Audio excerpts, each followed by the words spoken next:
One blind dog. One lonely trucker. A missing scientist's breakthrough. Powerful enemies closing in.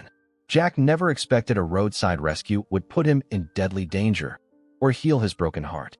Comment where you're watching from and subscribe now. The Arizona sun bore down mercilessly on Highway 10, its heat waves rippling across the asphalt like ghostly apparitions. It was mid-July, and the thermometer in Jack Miller's 18-wheeler read 102 degrees. Sweat beaded on his weathered forehead as he squinted through polarized sunglasses at the endless stretch of road ahead. At 56, Jack's face told the story of decades on America's highways: deep crow's feet, leathery skin tanned dark by the southwest sun, and a salt and pepper beard that hadn't seen a proper trim in months. The CB radio crackled with static before a drawling voice broke through.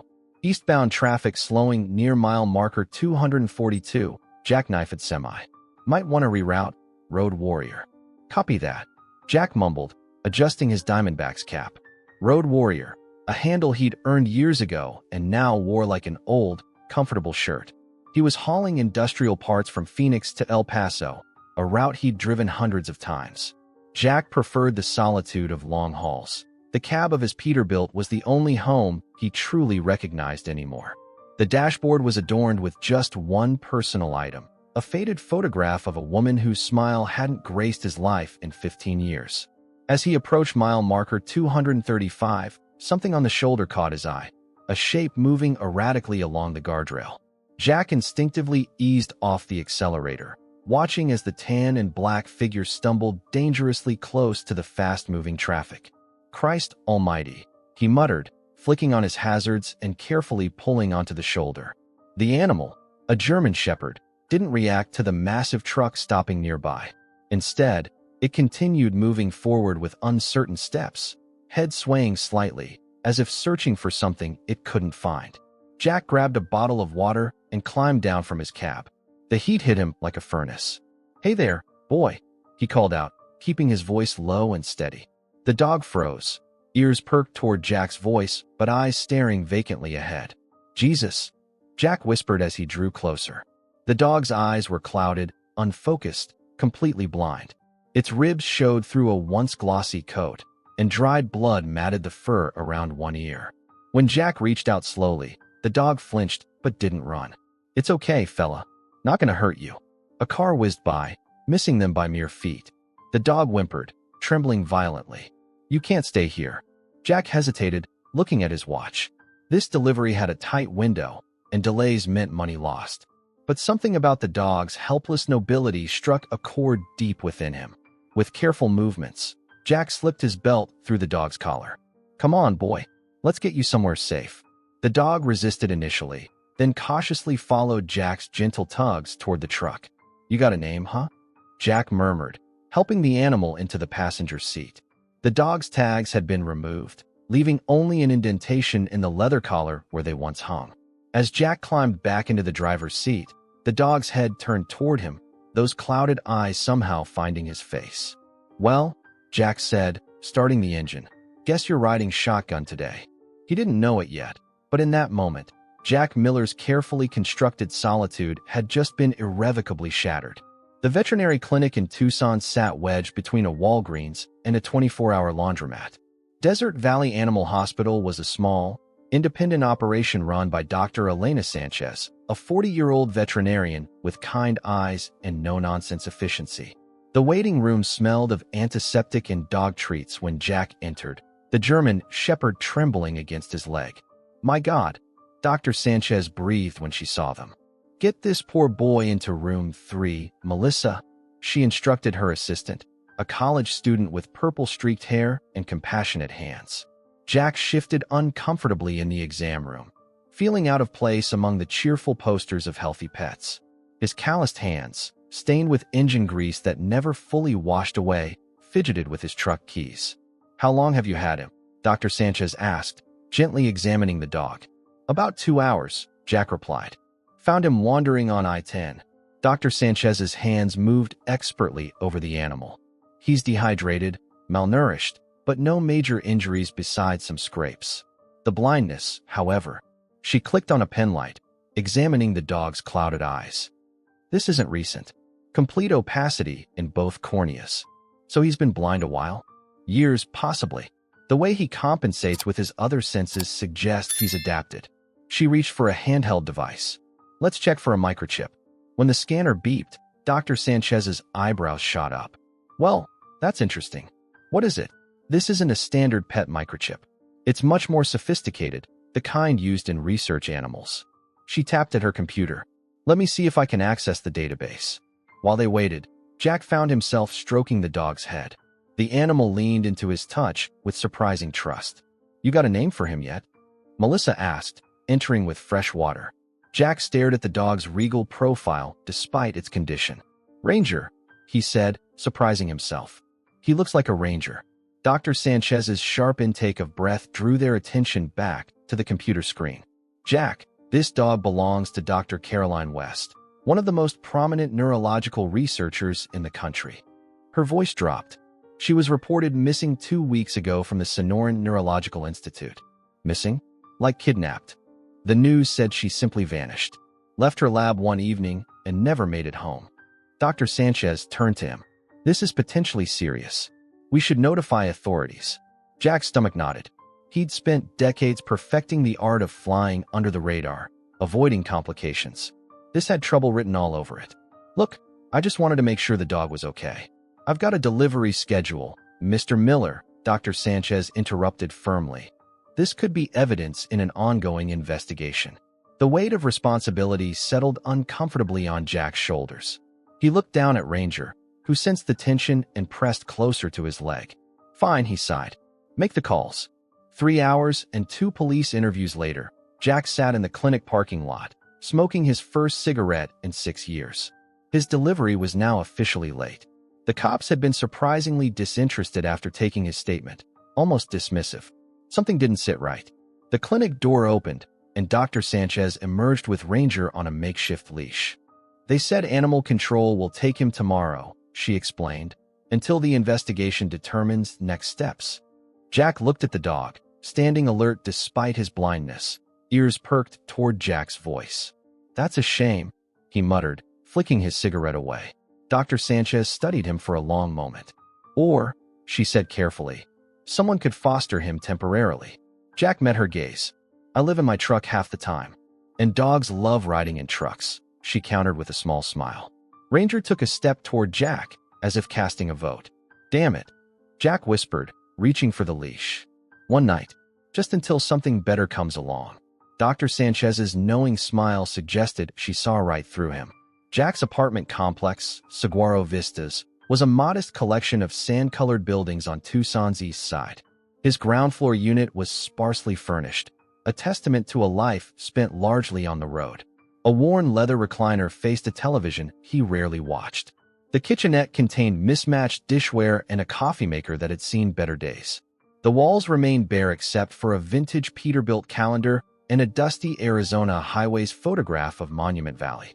Ranger explored the unfamiliar space with cautious sniffs, his nails clicking on the laminate flooring as he mapped his new surroundings. Not much to look at, Jack muttered, realizing the irony of his words. But it's quiet. He set down a bowl of water and the premium dog food Dr. Sanchez had insisted he take. Ranger found it immediately, his nose guiding him with impressive precision. Jack's phone buzzed, a text from his dispatcher. Where's your check-in? Load to El Paso is now critical late. With a sigh, Jack dialed the number. Yeah, it's Miller. Had an emergency. Emergency? The dispatcher's voice dripped with skepticism. You haven't missed a delivery in 7 years, Jack. There's a first time for everything. Jack watched Ranger finishing his meal. I need 48 hours. Family situation. The lie came easily, though Jack hadn't considered anyone family in years. Fine. I'll reassign the El Paso load. But you're back on Saturday for the Albuquerque run. No exceptions. Copy that. Jack hung up, feeling a strange lightness. 2 days without the road stretched before him like an unfamiliar landscape. That evening, Jack sat on his small patio, nursing a beer while Ranger lay at his feet. The Sonoran sunset painted the sky in brilliant oranges and purples, a daily miracle Jack normally observed through his windshield. You're really throwing a wrench in my operation here, dog, he said. Ranger's ears twitched in response. The sound of high heels clicking on concrete interrupted the moment. Jack turned to see a woman approaching his unit. She moved with practiced grace, her dark hair pulled into a severe bun. Despite the desert heat, she wore a crisp blazer over a silk blouse, looking entirely out of place in the modest apartment complex. "Mr. Miller?" Her voice carried a hint of an East Coast accent. "I'm Victoria Chambers, Drive West's research assistant." Jack stood slowly. "How'd you find me?" Victoria's smile didn't reach her eyes. "The police report mentioned you. When something concerns Drive West, I'm notified immediately." Ranger had risen to his feet, his body suddenly tense. A low growl rumbled in his throat. "Seems like he remembers you," Jack observed, noting the dog's reaction. Victoria's expression flickered. "I doubt that. I rarely interacted with the research animals." She opened her purse, removing a checkbook. "I'm prepared to offer you $5,000 for returning Drive West's property." "Property?" Jack's eyebrows raised. "You mean Ranger?" "Subject R7, she corrected. "An invaluable research animal that could help us locate Drive West." Jack crossed his arms. Police didn't seem too concerned about finding her. The police don't understand the significance of certain aspects of Drive West's research. Victoria wrote out a check with manicured fingers. "The Institute is better equipped to handle this situation." She held out the check. In his younger days, Jack would have snatched it without hesitation. $5,000 was 2 months' rent. But 2 decades on the road had taught him to read people, and something in Victoria's carefully composed demeanor set off warning bells. "What happens to the dog?" he asked. "He'll be well cared for in our facilities." Ranger pressed against Jack's leg, trembling slightly. The dog's implicit trust contrasted sharply with Jack's growing unease about Victoria. "I think I'll hold on to him for now," Jack said finally. "At least until the police investigation wraps up." Victoria's smile vanished. "Mr. Miller, you don't understand what you're involving yourself in." She withdrew a business card. "When you reconsider, and you will, call this number." After she left, Jack examined the embossed card, Sonora Neurological Institute, Advancing Human Potential. "What the hell did I just do?" he muttered to Ranger, who had finally relaxed once Victoria departed. For the first time in years, Jack had chosen the complicated path, and he couldn't explain why. Morning light filtered through the blinds of Jack's apartment, casting striped shadows across the floor. He awoke with a start, momentarily disoriented by the unfamiliar sensation of sleeping in his own bed rather than his truck's cabin.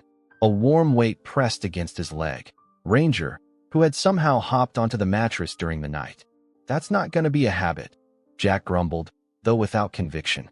He checked his phone. 6:17 a.m. 3 missed calls from unknown numbers. As he brewed coffee, Jack observed Ranger navigating the apartment with increasing confidence.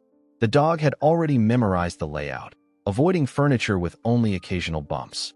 There was something both heartbreaking and inspiring about the animal's resilience. "You're making me look bad, you know that?" Jack said, setting down a bowl of food. While Ranger ate, Jack Googled Dr. Caroline West. The results painted a picture of a brilliant scientist, Northwestern University Medical School, breakthrough research in neurological regeneration, numerous awards.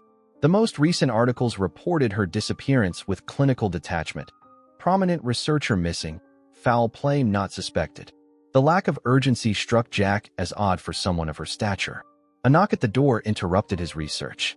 Jack tensed, half expecting Victoria's return. Instead, he found Dr. Sanchez holding a bag of supplies. "Thought you might need these," she said, stepping inside. "Proper leash, some toys, specialized food." "I told you it's temporary," Jack protested weakly. Elena Sanchez smiled knowingly. "Sure." She knelt to examine Ranger. "How's our patient this morning?" "Managing better than I would without eyes," Jack admitted. Dr. Sanchez nodded. "Animals adapt. They don't waste time feeling sorry for themselves." She looked pointedly at Jack. "Unlike some humans I know. You don't know anything about me. Document. I know you've missed your delivery schedule to help a blind dog." She stood, brushing fur from her jeans. "That tells me enough." Jack changed the subject.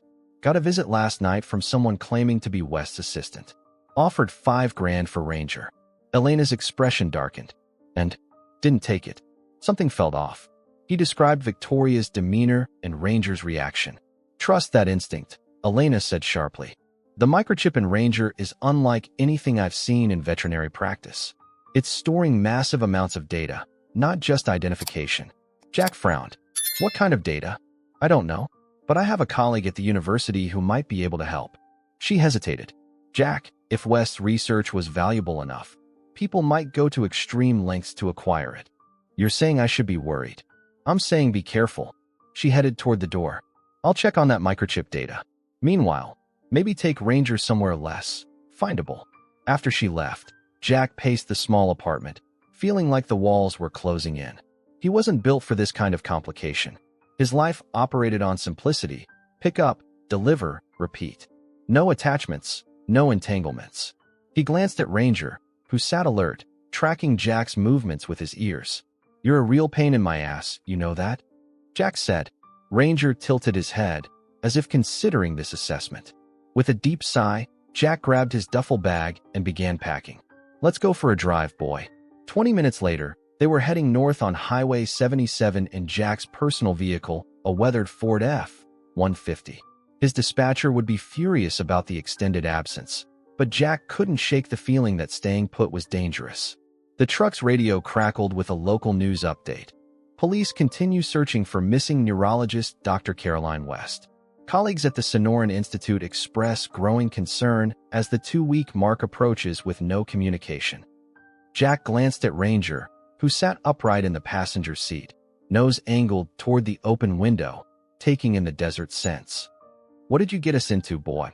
Jack muttered. And why the hell am I talking to a dog? Ranger's only response was to edge closer, resting his head on Jack's thigh as they drove deeper into the Arizona backcountry. The small desert town of Oracle, Arizona, sat nestled in the foothills of the Santa Catalina Mountains, population barely over 3,000. Jack's cousin owned a cabin there, rarely used except during deer season.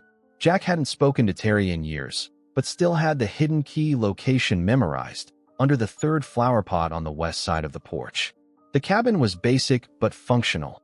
2 bedrooms, a stone fireplace, and a covered back porch overlooking mesquite-dotted terrain.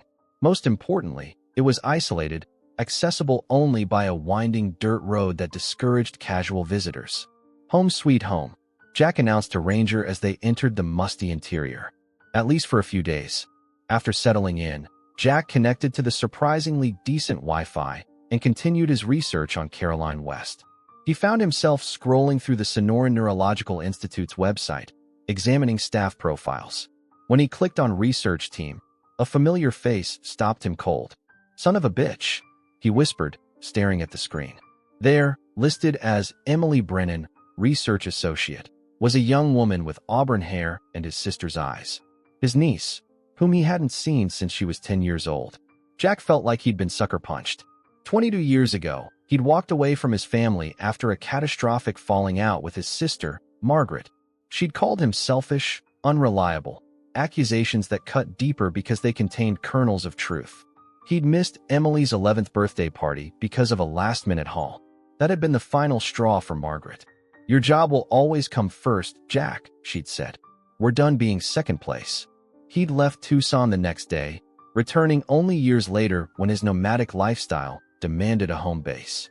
By then, Margaret had moved to California. He never reached out, convinced they were better off without his complications. Now, his niece was somehow connected to this mess. Ranger nudged his hand, sensing Jack's distress. It's nothing, Jack muttered, closing the laptop. Ancient history.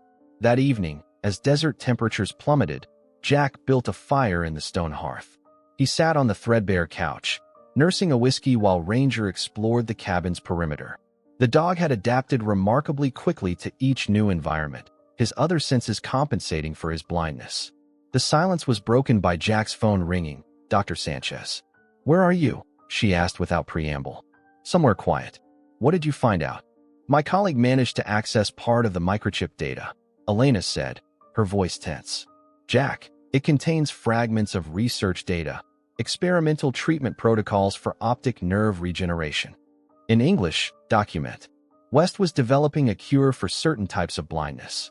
Revolutionary stuff involving stem cell delivery systems. She paused. And based on the data, Ranger wasn't just any research subject. He was the first successful test case. Jack glanced at the dog, seeing him in a new light. You're saying he might not stay blind? Possibly, but that's not all. The data was deliberately fragmented, encrypted, like insurance. Against what? I don't know, Elena admitted.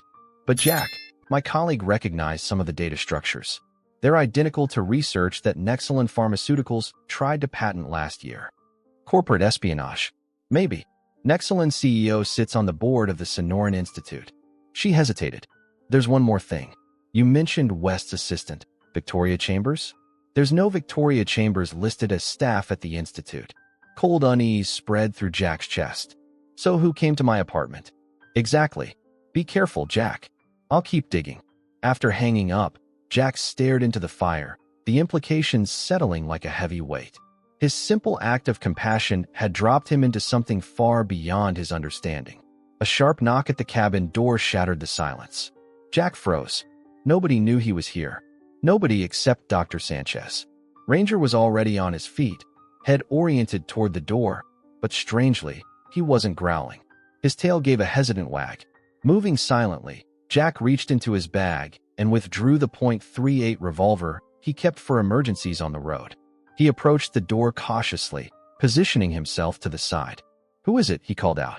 A woman's voice answered, tentative and familiar despite the years. Uncle Jack? It's Emily. Emily Brennan. Jack lowered the gun, shock replacing caution. His niece stood on the other side of that door, a woman now, not the little girl from his faded memories. How did you find me? He managed, still not opening the door. Dr. Sanchez told me. A pause. And Uncle Jack? I need to talk to you about Ranger. And about Drive West. It's important. With a deep breath, Jack unlocked the door to face his past and whatever complications his niece was about to add to his already unraveling life. Emily Brennan had her mother's high cheekbones and the miller's stubborn chin. At 29, she carried herself with practiced composure, but Jack recognized the tension in her shoulders, a family trait when facing difficult situations.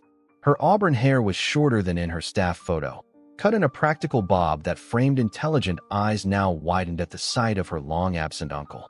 You look exactly the same, she said after a moment of loaded silence. Jack managed a gruff laugh. Liar. I got old. Their awkward hug felt like reaching across a canyon. Jack stepped back, holstering the revolver in his waistband. You planning on shooting someone? Emily asked, eyes tracking the movement. Just cautious. Seems like the right time for it. The moment Ranger heard Emily's voice, his demeanor changed. He moved directly to her, tail wagging with recognition. Emily knelt, running her hands over the dog's head with practiced movements. Hey, buddy, she whispered. I've been looking everywhere for you. Jack closed the door. You know this dog. I worked with him for 18 months. Emily stood. Subject R7, Ranger, was Drive West's primary research subject. And Drive West is your boss. Emily's expression tightened. Was. Until she disappeared 2 weeks ago. Jack gestured toward the living room. I think you'd better start explaining. They sat across from each other, Ranger settling at Emily's feet. Outside, the wind picked up, rattling the cabin windows. How'd you know I took the dog? Jack asked. I didn't, not initially. I've been searching for both Ranger and Caroline since they vanished. Emily leaned forward. When security footage showed Ranger being loaded into a van behind the lab, I assumed the worst. Then Dr. Sanchez contacted the Institute about the microchip. Emily nodded. The official report went to administration. But Elena, Dr. Sanchez, reached out to me directly. We're friends. When she mentioned a gruff trucker named Jack Miller, I couldn't believe the coincidence. Small world, Jack muttered. Smaller than you think. Emily's eyes held his. Mom always said you had a talent for stumbling into trouble. The mention of his sister hung between them. How is Margaret? She died, Uncle Jack. 3 years ago. Breast cancer. The news hit like a physical blow. Jack stared into the fire, grief mixing with regret. I didn't know. You weren't exactly reachable. There was no accusation in Emily's voice, just fact. Jack cleared his throat. Tell me about West and the dog. Emily straightened, shifting to professional mode. Drive West developed a revolutionary stem cell delivery system, targeting neurological regeneration. Her focus was reversing blindness caused by optic nerve damage. And Ranger was her guinea pig. Her breakthrough. He was completely blind from birth, congenital optic nerve hypoplasia. 3 months after treatment, he showed the first signs of light perception. Emily's voice quickened with barely contained excitement. It's unprecedented, Uncle Jack. The implications for human medicine are enormous. Valuable stuff. Priceless, Emily corrected. Worth billions on the pharmaceutical market. Jack connected the dots. And now West is missing. Her research dog is running loose, and people are offering me money for him. Who approached you? Woman named Victoria Chambers claimed to be West's assistant. Emily tensed. Caroline doesn't have an assistant named Victoria. Yeah, I got that memo from Dr. Sanchez. So who is she? Probably working for Dominic Vassar. At Jack's blank look, Emily elaborated. CEO of Nexalin Pharmaceuticals and Institute board member. He's been pressuring Caroline to accelerate human trials, pushing for treatments that could be quickly monetized. And West resisted. Caroline believes in making treatment accessible to everyone, not just those who can afford premium prices. Emily's jaw tightened. 2 days before she disappeared, I overheard her arguing with Vassar. He told her she was being naive, that her idealism would be her downfall. Jack stood, pacing the small room. You think Vassar had something to do with her disappearance? I can't prove anything. But yes. And now they want the dog. They want the research, Emily corrected. And Ranger is part of it. The treatments are ongoing. He receives regular injections. Without them, she trailed off. What? Jack pressed. The regeneration might reverse. Or worse. Jack studied his niece's face, seeing determination mingled with fear. There's more you're not telling me. Emily hesitated, then reached into her bag, withdrawing a small medical kit. Ranger needs his treatment. Tonight. But there's something you should see first. She pulled out a penlight and knelt beside Ranger. Watch his pupils. She shined the light toward the dog's clouded eyes. Jack leaned closer, skeptical, then froze in astonishment. Ranger's right pupil contracted slightly in response to the light. Son of a bitch, Jack breathed. His vision is returning. Emily confirmed, eyes shining with triumph and unshed tears. Caroline's treatment is working, Uncle Jack. Ranger can see shadows, light variation, maybe more. As if confirming her assessment, Ranger turned his head, tracking the movement of Jack's hand as he brought it slowly forward. This dog, Jack said quietly, is worth more than gold, isn't he? Emily nodded gravely. And there are people who would do anything to control what's in his blood and in his microchip. The wind outside grew stronger, branches scratching against the cabin walls like skeletal fingers seeking entry. Dawn broke over the Catalinas, painting the mountains in hues of rose and amber. Jack stood on the cabin's porch, nursing his third cup of coffee. Inside, Emily slept on the couch, exhaustion having finally claimed her around 3 a.m. after hours of explanation and planning. Ranger sat beside Jack, his head lifted toward the sunrise. Jack wondered if the dog could perceive the changing light, the gradual illumination of the desert landscape. What are you seeing, boy? He murmured. The events of the past 48 hours had shattered Jack's carefully constructed solitude. For 20 years, he'd avoided complications, entanglements, responsibilities beyond the next delivery. Now he found himself harboring a dog worth millions, reunited with the niece he'd abandoned, and potentially on the radar of powerful people.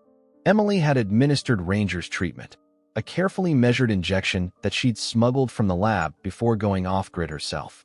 The syringe had contained an opalescent blue liquid that seemed to shimmer under the cabin's lights. It's a proprietary nanoparticle delivery system, she'd explained, her movements practiced and precise as she located the injection site on Ranger's neck. The particles crossed the blood-brain barrier and target damaged nerve cells, delivering regenerative compounds directly where they're needed. And it's working, Jack had observed, still processing the reality of Ranger's gradually returning sight. Beyond all expectations, Emily's voice had carried the weight of scientific breakthrough. Caroline's genius was in the targeting mechanism. Previous attempts at optic nerve regeneration failed because they couldn't deliver the compounds precisely enough. This changes everything. Now, watching the sunrise, Jack understood why people might kill for such technology. In a world where profit often trumped access, a treatment this revolutionary represented power beyond measure. His phone vibrated. Dr. Sanchez. You need to see this. she said without greeting. Turning on the local news? Jack went inside, flicking on the small television mounted above the fireplace. The morning news showed footage of his apartment complex, police tape cordoning off his unit. Breaking overnight, authorities responded to reports of a break-in at the Saguaro Vistas apartments. The unit belongs to local truck driver Jack Miller, who was not home at the time. Sources indicate the apartment was thoroughly ransacked. Jesus, Jack muttered. Emily stirred on the couch, blinking awake. What's happening? Jack gestured toward the screen. They tossed my place. Emily was fully alert instantly. They're looking for Ranger, or more specifically, for evidence of the treatment protocol. They won't find anything. I took everything when we left. The news anchor continued. In possibly related news, police have identified a woman found unconscious near Sentinel Peak yesterday evening as Dr. Elena Sanchez, a local veterinarian. Dr. Sanchez remains in critical condition at Banner University Medical Center. Authorities are investigating whether the assault is connected to the break-in. Elena, Jack breathed, his blood turning cold. He grabbed his phone, but Dr. Sanchez had already disconnected. Emily's face had drained of color. They got to her. This is exactly what I was afraid of. Who are these people? Jack demanded. Professional. Determined. Emily ran a hand through her disheveled hair. And now they know I've been in contact with Elena. Jack's mind raced. The cabin wasn't registered in his name, but determined people with resources could make connections. They weren't safe here. We need to move, he decided. Now. As they hastily packed, Emily's phone chimed with a text message. She read it, her expression shifting from worry to shock. It's from an encrypted number Caroline set up for emergencies, she explained, voice trembling slightly. She's alive.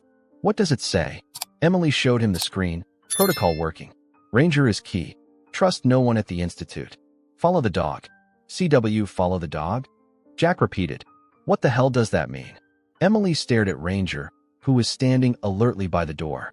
Ranger was with Caroline when she disappeared. He might know. He's a dog, Emily. A blind dog. A blind dog whose sight is returning, she countered. And who spent every day with Caroline for over 2 years. Animals remember places, routes, people. Jack shook his head. This is crazy.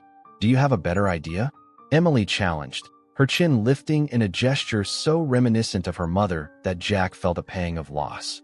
Before he could respond, Ranger suddenly tensed, a low growl building in his throat. His ears swiveled toward the dirt road leading to the cabin. Jack moved to the window, peering through the blinds. In the distance, a black SUV approached, dust billowing behind it. We're out of time, he said grimly. Back door. Now. They slipped out through the rear of the cabin, crouching low as they made their way to Jack's truck, parked behind a stand of mesquite trees. From their position, they could see 2 men in dark suits exit the SUV, one speaking into a radio while the other drew a handgun. Not exactly the police, Jack muttered, helping Ranger into the truck's back seat. They took the old mining road that wound around the back of the property, avoiding the main approach. As the cabin disappeared from view, Jack heard Emily's shaky exhalation. They found us in less than 12 hours, she said, her scientific composure cracking. How did they track us so quickly? Jack's hands tightened on the steering wheel. Someone really wants your dog. Not my dog, Emily corrected quietly. Yours. He chose you, Uncle Jack. Ranger sat upright in the back seat, his clouded eyes somehow fixed on the road ahead, as if he alone knew where they needed to go. The monsoon season arrived early that year. By mid-afternoon, charcoal clouds had gathered over the Sonoran Desert, transforming day into premature twilight. Jack drove with practiced caution along the back roads, avoiding main highways where surveillance cameras might capture his license plate. We need somewhere completely off-grid, he said, eyeing the darkening sky. And we need to ditch this truck. They'll have the plates by now. Emily nodded, her features taut with concentration as she studied a map on her phone. I know a place. Old research outpost about 30 miles south, near the border. Caroline used it sometimes when she needed isolation for breakthrough thinking. Rain began to fall, sporadic drops quickly intensifying into sheets that hammered against the windshield. The wipers struggled against the deluge, visibility reduced to mere yards. In the back seat, Ranger had become increasingly agitated. The dog paced the small space, whining softly. What's wrong with him? Jack asked, glancing in the rearview mirror. Not sure. Emily turned to observe the dog. He might need to. A brilliant flash of lightning split the sky, momentarily turning everything stark white. The thunder followed almost immediately, a violent concussion that shook the truck. Ranger barked sharply, then pressed his face against the window, tracking the fading lightning with unmistakable attention. Emily gasped. Did you see that? He's following the light. That's impossible. He's blind. Not completely. Not anymore. Emily's voice quickened with excitement. The monsoon flashes are intense enough for him to perceive. This is incredible. It means the optic nerve regeneration is progressing faster than we anticipated. Another lightning strike illuminated the landscape. Ranger barked again, more insistent. Jack pulled the truck over, rain pounding the roof like ball bearings. What's he trying to tell us? I don't know, but Emily stopped mid-sentence, her eyes widening as she stared at her phone. The GPS coordinates in Caroline's text. I just realized they're not precise numbers. They're encrypted using our research classification system. In English, please. R7, Emily explained. Ranger's designation. The numbers in Caroline's text correspond to his case file. She's pointing us to a specific location. Jack shook his head in disbelief. Your boss planned for all this? Caroline always had contingency plans. She knew her research was too valuable to leave unprotected. Emily quickly typed calculations into her phone. The actual coordinates point to a location about 5 miles from here, an old mining area near the Santa Cruz River. Ranger continued to bark at each lightning flash, growing more insistent. I think he's trying to tell us something, Emily said softly. Maybe he recognizes where we are. Jack made a decision. 5 miles in this weather is nothing. Let's check it out. They continued through the downpour, the unpaved road deteriorating into mud that sucked at the truck's tires. When they could drive no further, Jack parked beneath an outcropping of rock that offered minimal shelter. We'll have to walk from here, he said, eyeing the canyon ahead. In this. He gestured to the torrential rain. Emily was already pulling on a light jacket from her backpack. We've come this far. Ranger leapt eagerly from the truck when Jack opened the door, immediately oriented toward the canyon, his nose working the air despite the rainfall. They proceeded cautiously, Jack leading with a flashlight, Emily following with Ranger on a leash. The dog pulled steadily forward, navigating the muddy terrain with surprising confidence. He knows where he's going, Emily observed, wonder in her voice. Or he's chasing a particularly interesting smell, Jack countered, but his skepticism was weakening. The narrow canyon widened into a small valley where the remains of mining operations, rusted equipment, and collapsed wooden structures littered the landscape. Ahead, barely visible through the rain, stood a small cabin tucked against the rock face. Its weathered exterior blended so perfectly with the surroundings that Jack would have missed it entirely without Ranger's determined approach. The dog lunged forward suddenly, yanking the leash from Emily's grasp. He bounded toward the cabin, barking excitedly. Ranger, wait, Emily called, but the dog had already reached the door, scratching frantically at the weathered wood. Jack approached cautiously, hand moving to the revolver at his waist. The cabin appeared abandoned, windows dark, no vehicle in sight. Yet something about Ranger's certainty gave him pause. Someone's here, he murmured to Emily. Stay behind me. He knocked firmly on the door. No response came except for the continuous drumming of rain on the tin roof. Ranger whined impatiently, still scratching at the door. With a deep breath, Jack turned the handle. To his surprise, it opened easily. Hello, he called into the darkness. Anybody home? The beam of his flashlight revealed a Spartan interior, a cot against one wall, a small propane stove, a desk covered with papers and scientific equipment. The air smelled of antiseptic and something medicinal. Ranger darted inside, heading directly to the cot, where a figure stirred beneath a thin blanket. Oh my God, Emily whispered, pushing past Jack. Caroline. The woman on the cot raised a weak hand to shield her eyes from the flashlight. Her face was gaunt, her once elegant features now sharp with exhaustion. But recognition dawned as she focused on her visitors. Emily, she breathed. Then, with evident surprise, Ranger? You brought him back. Her gaze shifted to Jack, confusion evident. Who? Long story, Jack said, lowering his flashlight. but I think your dog just performed a miracle. Dr. Caroline West managed a faint smile, her hand reaching for Ranger, who nuzzled it affectionately. Not a miracle, she corrected weakly. Just science. And loyalty. The storm raged through the night, turning the canyon into a network of rushing streams. Inside the cabin, Jack maintained watch by the single window while Emily tended to drive west.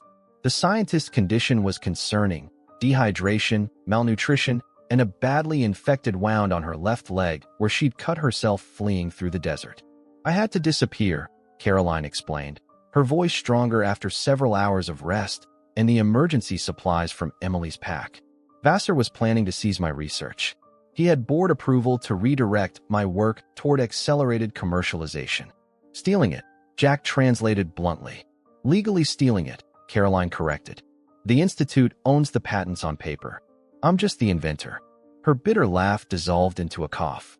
3 years of my life, and they wanted to lock it behind a paywall of pharmaceutical pricing. Emily cleaned the wound on Caroline's leg, her movements precise despite the cabin's dim lighting. Why didn't you tell me? I could have helped. I couldn't risk involving you. Caroline winced as Emily applied antiseptic. Vassar has eyes everywhere. The night I left, I discovered surveillance software on my lab computer, keyloggers, screen capture programs. So you ran? Jack said. With the dog. With critical research data, Caroline clarified. Ranger's microchip contains encrypted versions of my complete research protocols, the delivery system, dosage calculations, everything needed to replicate the treatment. Emily paused in her ministrations. You encoded your research into his microchip? Insurance policy. Caroline's eyes, though tired, gleamed with defiance. I also took blood samples. Ranger's stem cells are uniquely adapted to the treatment now, a living proof of concept. Jack shook his head in amazement. You turned your dog into a walking flash drive. I needed something they couldn't easily take from me. Caroline's hand reached for Ranger, who lay faithfully beside her cot. But we got separated during a confrontation with Vassar's security team. I managed to escape, but Ranger... She looked at Jack. How did you find him?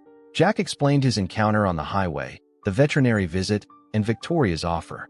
As he spoke, Caroline's expression darkened. Victoria Lawson, she said. Vassar's head of security. Former military intelligence. Extremely dangerous. She seemed pretty harmless, Jack remarked. That's what makes her effective. She approaches with a checkbook first. The more aggressive methods follow when necessary. Caroline struggled to sit upright. If they've traced you to your apartment, identified Dr. Sanchez, they're closing in. We need to move immediately. Not in this weather, Jack countered, gesturing to the window where rain continued to lash against the glass. And not with you in this condition. Emily nodded agreement. You need antibiotics, proper medical care. What I need, Caroline said firmly, is to get my research data to someone who can protect it from Vassar and Nexalin. Someone who can ensure it remains accessible to everyone who needs it. She nodded toward a metal case beneath the desk. The complete research files are there, including video documentation of Ranger's progress. I have contacts at the National Institutes of Health who can shield this from corporate exploitation, but I need to reach them. Jack evaluated their situation with the practical mindset of a man who had navigated hazardous conditions across thousands of miles of highway. We're effectively trapped here until the storm passes. Roads will be washed out, canyons flooded. Best case scenario, we move at first light. And worst case? Emily asked. Jack's expression was grim. Vassar's people are better at tracking than we anticipated. They could be waiting for the same break in the weather. Caroline's hand trembled slightly as she reached for a water bottle. There's something else you should know. The treatment Ranger's receiving, it's not just working. It's evolving within his system. Evolving how? Emily leaned forward, her scientific curiosity piqued. The neural regeneration is accelerating beyond my projections. His eyes show physical changes, decreasing opacity, improved pupillary response. Caroline pointed to her notebooks. I've documented everything. In another month, he could regain up to 40% of normal vision. That's impossible, Emily whispered. So was neural regeneration, until we achieved it. Caroline's exhaustion was evident, but her voice carried the quiet certainty of scientific breakthrough. This is why Vassar wants my research so desperately. It's not just about treating blindness. It's about neural plasticity itself. The implications for treating everything from spinal cord injuries to neurodegenerative diseases are profound. The magnitude of what was at stake settled over the cabin like a physical weight. This wasn't just about a dog or even a single medical treatment. It was about who would control a revolutionary approach to healing the human nervous system, and whether that approach would serve profit or people. A sudden flash of lightning illuminated the entire cabin. Thunder followed immediately, directly overhead. Ranger, who had been dozing, suddenly lifted his head, alert. Another storm cell moving in, Jack observed, checking his watch. 3 a.m. We should try to get some rest while we... He stopped as Ranger stood abruptly, moving to the door with purpose. The dog's posture had changed, head low, ears forward, a low growl building in his throat. "What is it, boy?" Jack moved to the window, peering into the darkness. For a moment, he saw nothing but sheets of rain illuminated occasionally by lightning. Then, as another flash lit the canyon, he caught it, the brief glint of light reflecting off metal, moving along the ridgeline above the cabin. "We've got company," he said quietly, reaching for his revolver. "At least two, coming down from the north ridge." Emily's face paled. "How did they find us?" Caroline closed her eyes briefly. "My medication. Some of the treatments I need contain radioactive tracers for imaging. Low level, but detectable with the right equipment," Emily finished. "Especially if they knew what to look for."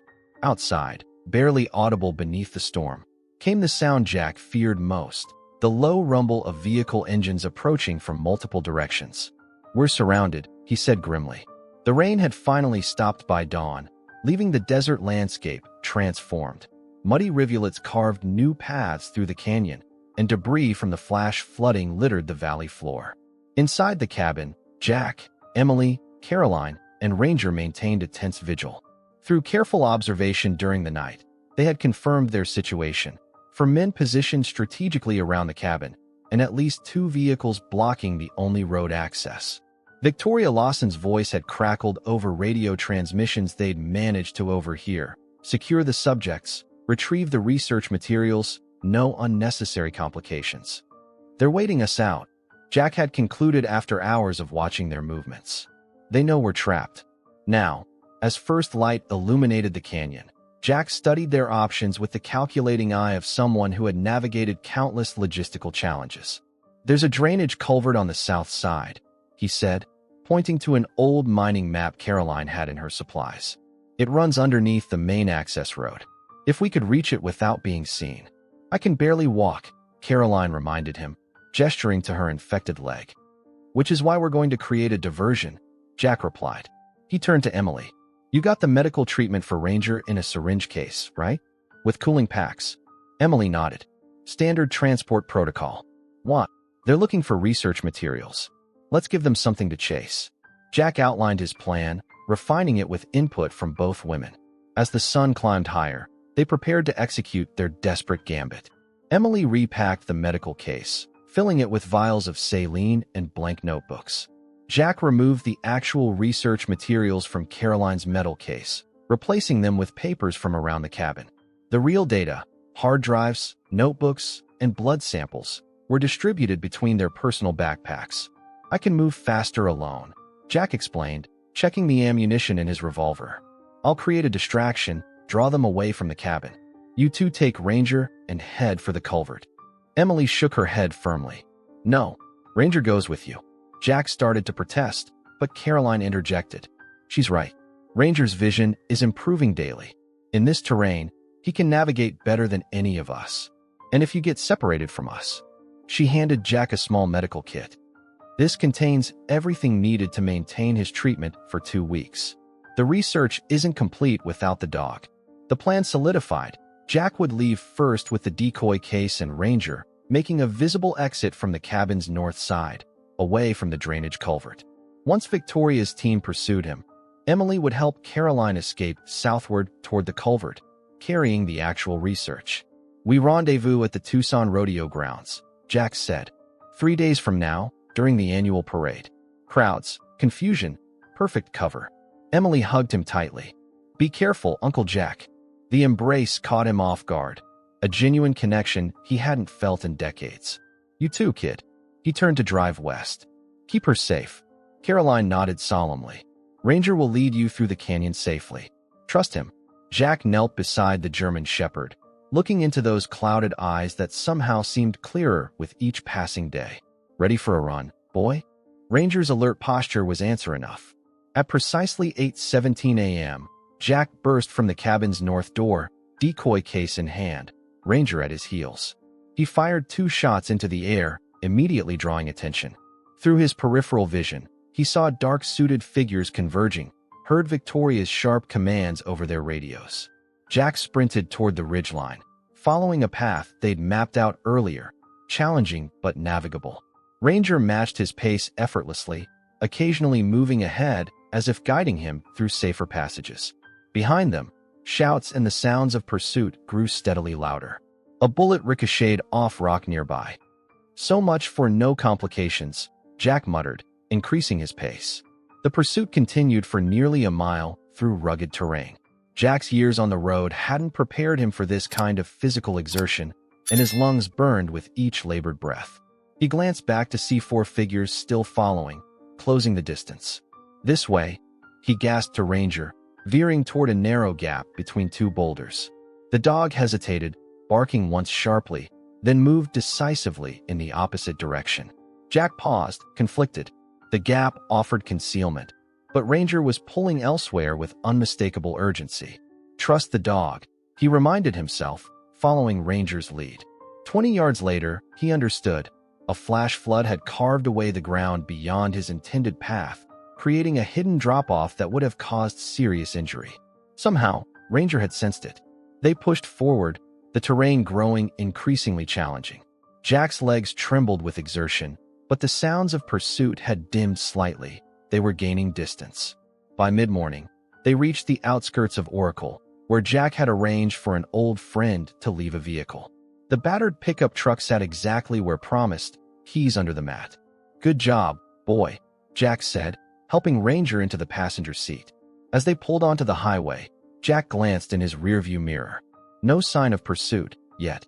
3 days later, the annual Tucson Rodeo Parade filled the streets with floats, bands, and thousands of spectators. Among them, a grizzled trucker with a German shepherd moved carefully through the crowds. Jack spotted Emily near the grandstand, supporting Caroline, who looked markedly improved. Their reunion was brief but profound. The research materials were intact, Caroline's contacts at the NIH already alerted, arrangements made for secure transportation to Washington. We did it, Emily said, squeezing Jack's hand. The research is safe. What about Vassar? Jack asked. Caroline smiled thinly. While you were playing decoy, Emily sent evidence of Nexalin's industrial espionage to the SEC and 3 major news outlets. Vassar has bigger problems than finding me now. As they spoke, Ranger sat alert beside Jack, his clouded eyes tracking the movement of passing parade floats with increasing precision. He can see shapes now, Caroline observed, watching the dog. By this time next year, his vision could be nearly normal. Like a miracle, Emily said softly. Jack shook his head. Not a miracle. Just science. And an old trucker who couldn't leave a blind dog on the highway.